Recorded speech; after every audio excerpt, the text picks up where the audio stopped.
작년 4월 9마리 들깨 가족을 만났던 곳. 네. 아, 그럼 백구들하고 4마리 새끼들이 살던 곳이 여긴가요? 보면은 한 포 있죠, 저기. 네네네. 이렇게 보면은 그 홀 하나 보이죠. 네. 그 자리로 이제 들었다 나갔다 하는 거 하는 거죠. 아, 저기로. 두 달이 지난 후 녀석들을 만날 수 없었습니다. 개들이 네. 소리도 안 나고 한 마리도 안 보이는 것 같은데. 지금 이미 이제 날도 따뜻해졌잖아요. 그럼 이미 성장을 해서 이제 걸어갈 수 있고 어미를 따라다닐 수 있는 조건이 되니까 이미 이 산으로 갔는지 저 산으로 갔는지는 모르고 이미 둥지를 떠난 거죠. 벌써 다 떠난 거네요. 그렇죠. 개들이. 네. 작년에 태어난 들깨는 생후 10주 정도면 독립합니다.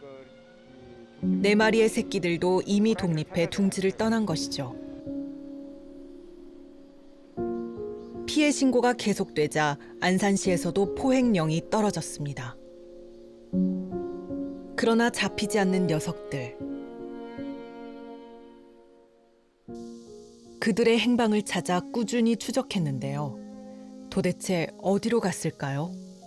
여기는 이렇게 발자국이 이렇게 갔고 또 이쪽은 이렇게 왔어요. 이 파헤쳤잖아요. 여기도 그렇고 와 이렇게 파헤쳤고 이렇게 파헤쳤어. 이리 갔고 사라진 게 아니고 지금 발자국이 이거 다 있는데 사라진 게 아니죠. 그러니까 누가 잡지 않았기 때문에 걔는 계속 여기 살고 있는 거죠. 그러니까 있는데도 못 보는 거죠 우리가. 우리 못 보는 거죠.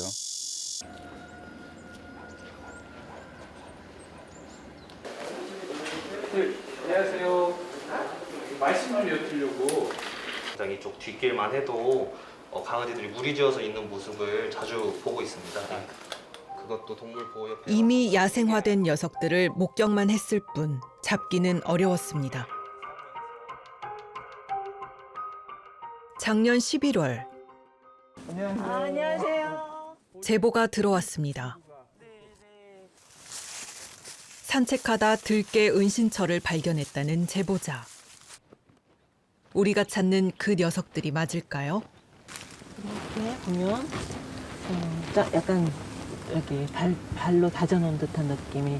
몇 마리 있던가요? 그때 4마리 이상 있었어요. 4마리 이상. 네, 소리로 듣기에.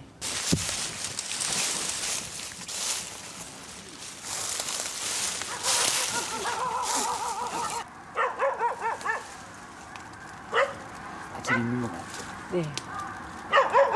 이리 올라가 볼까요? 멀리서 사람을 경계하며 짖는 백구 한 마리. 마을에 인접한 야산입니다. 2주 전부터 녀석들이 이곳에 머물고 있었다는데요.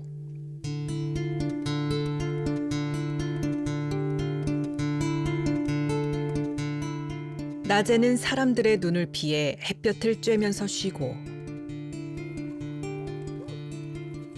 밤이면 마을로 내려와 곳곳에 쓰레기통을 뒤지면서 먹이를 구하는 들깨.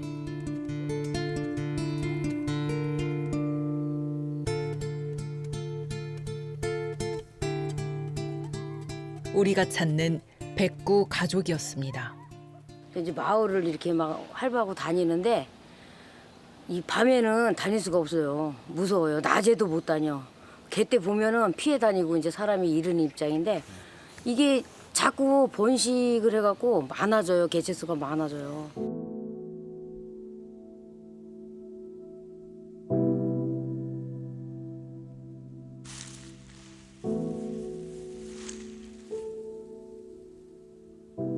지난 1년간 들깨를 추적해온 환경 전문가 최종인 씨.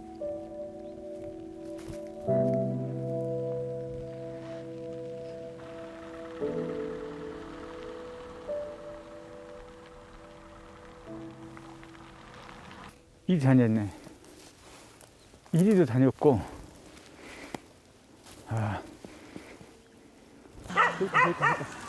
됐다. 일 넘어갔어, 2마리. 이야, 명당짜리네. 이게 발자국들. 완전히 발자국들이고 왔다 갔다 했어요. 그런데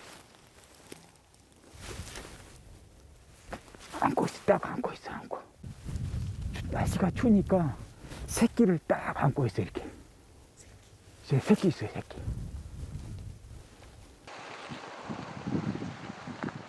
우거진 덩쿨 속 몸을 숨기고 있는 들개 한 마리.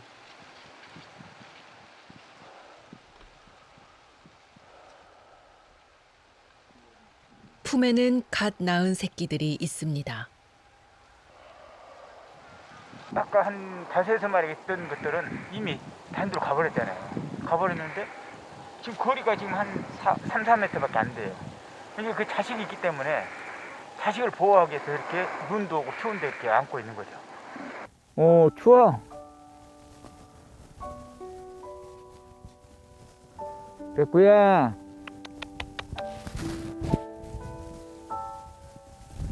야, 저걸 어떻게 한대? 백구야, 갈까? 어떻게 추운데? 응?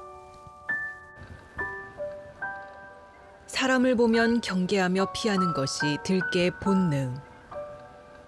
그러나 새끼를 품은 어미개는 달랐습니다.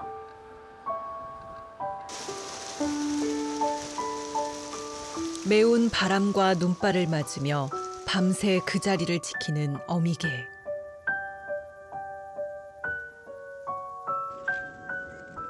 모성은 들개의 야성마저 이깁니다.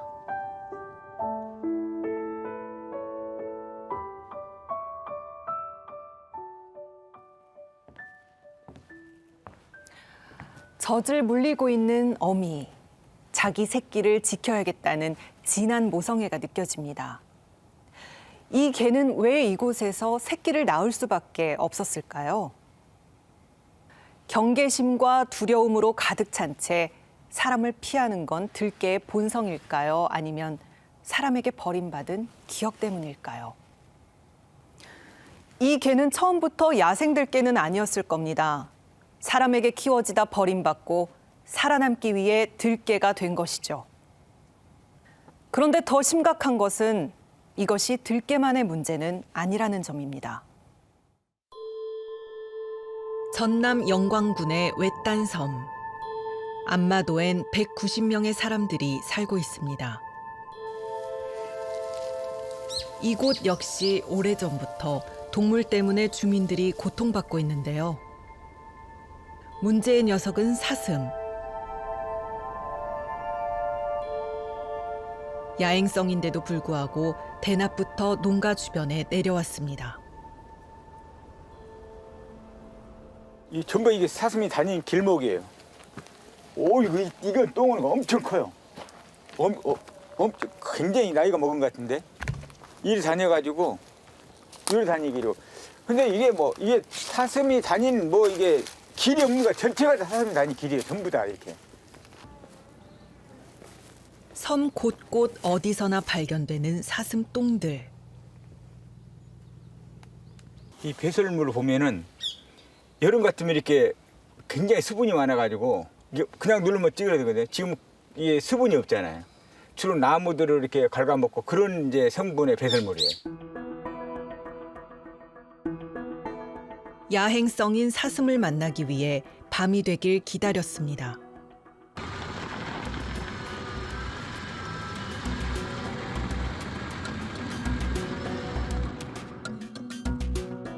도로마저 점거해버린 사슴떼.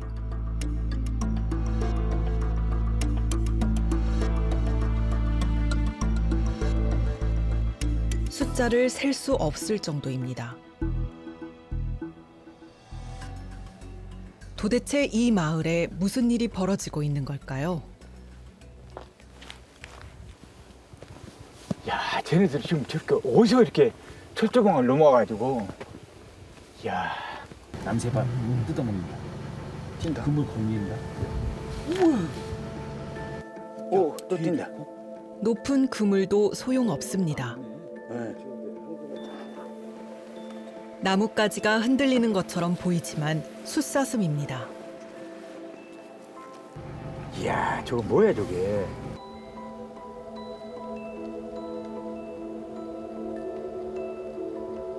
완전히 반딧불처럼 맞아 반짝반짝해 불빛들이.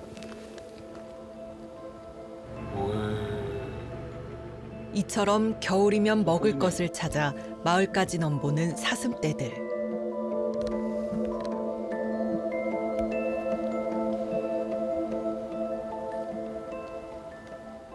이런 걸 대처할 수 있는 그 방법의 대안을 빨리 찾아야지만 이 농민들도 이런 피해를 입지 않고 주변에 나무라든가 이런 숲이라든가 사라지지 않는 그런 방법을 대체를 빨리 찾아야 될 필요가 있을 것 같습니다. 번식력이 뛰어난 사슴. 지금 안마도엔 주민수의 5배가 넘는 1000여 마리의 사슴이 살고 있습니다. 사슴이 저녁에나 동네를 돌아가지고 주민을 해코지하려고 차도 한 벌로 타고 못 다녀요. 배추, 무, 이제 그 가을에 나락 같은 걸 심어 놓으면 보통 그물을 3m 이상을 쳐야만이 가능하고요. 3m 이상 쳐도 한 3커플 쳐도 거의 들고 들어가기 때문에 피해를 엄청 보이는 사실입니다. 안마도의 사슴을 추적한 건 1년 전 여름이었습니다. 그물섬이라고 불릴 만큼 온 마을이 그물로 덮여 있습니다. 사슴 침입 방지용입니다. 고추밭인데. 아니 뜯어먹고 그냥 분질러버리고 그러잖아요. 당시에도 농사를 포기한 사람이 많았습니다. 아침에 걷고 저녁에 또 덮어 씌우니까. 이렇게 하면 안 들어오게. 아이고 이 동네가 이거 안 저기면 다 먹어볼란게 안 먹으면 못 산단게. 다 몰아서 잡았으면 쓰겠어 진짜로. 잡아내야 사람이 살지. 여기 보시 터마다 하나도 그물 안 친 데 없어. 여름이 되면 섭취량과 활동량이 급격히 증가하는 사슴들. 마을이며 산이며 온 섬을 누비며 먹이를 찾습니다.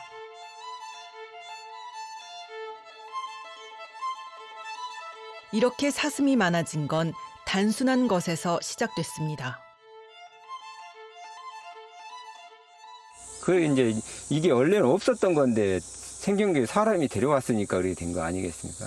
한 20년 됐을까요? 그전에는 뭐 5마리, 10마리 미만으로 이제 뿔하고 뭐 몸보신용으로 쓴다고 사다가 방목을 했는데 그게 이제 기하급수적으로 관리를 못하니까 기하급수적으로 늘어난 거죠.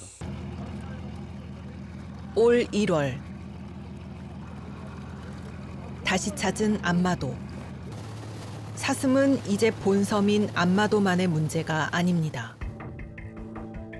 안마도에서 1km 거리에 있는 무인도인 오도.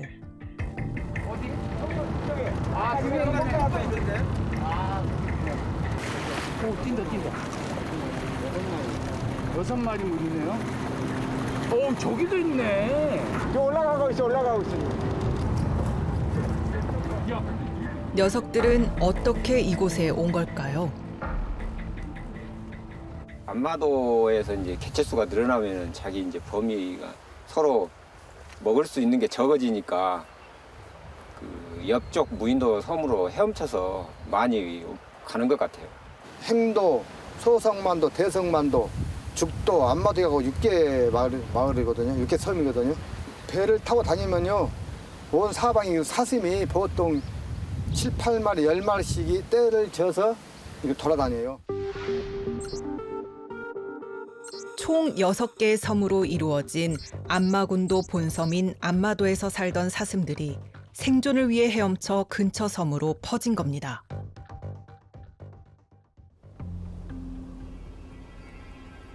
이렇게 주변 무인도까지 사슴들에게 점령당했습니다. 개체수가 계속 늘어나는 상황.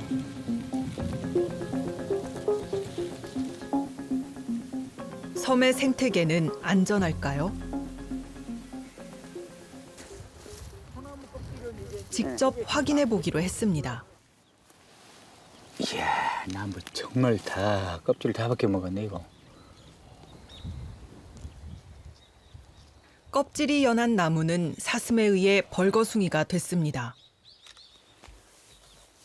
결국 나무는 고사하고 마는데요.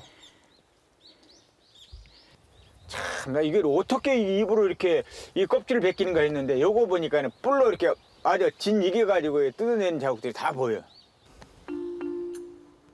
지난 여름 취재 후 사슴 문제 해결을 위해 지속적으로 지자체의 입장을 물었는데요. 해결 방법은 없는 걸까요?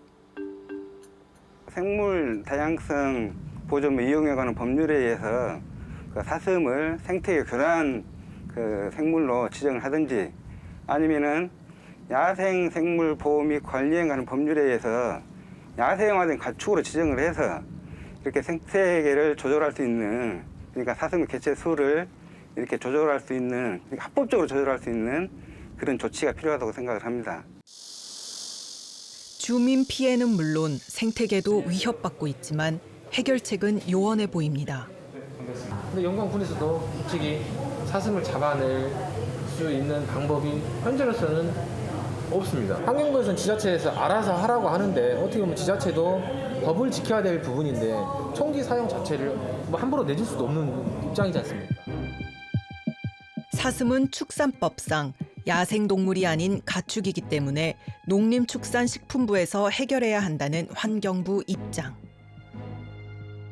환경부가 왜 그렇게 답을 하는지 잘 모르겠네요. 이미 야생화된 부분에 대해서 가축이니까 농림부가 해야 된다. 그렇게 따지면 뭐 국내에 있는 모든 것을 저희가 다 해야죠. 작년 8월 새로운 법안 발의가 예고됐습니다.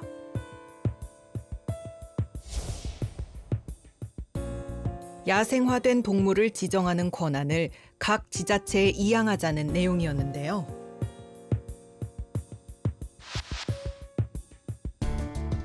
논란 끝에 폐기됐습니다.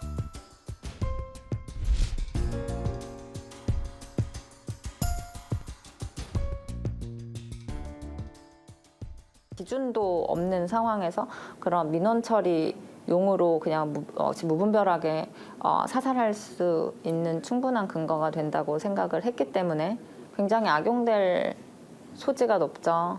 뭐 예를 들어 동물단체 같은 경우에는 당연히 이제 구조해서 보호하고 사회화를 시켜야 된다 이런 방향으로 이야기를 하겠지만 지자체에서는 빠르게 대응 또 이제 사람들의 피해를 최소화한다라는 목적하에 사살해야 된다, 포획해서 뭐 안락살해야 된다 이런 굉장히 그 지자체마다 다른 정책.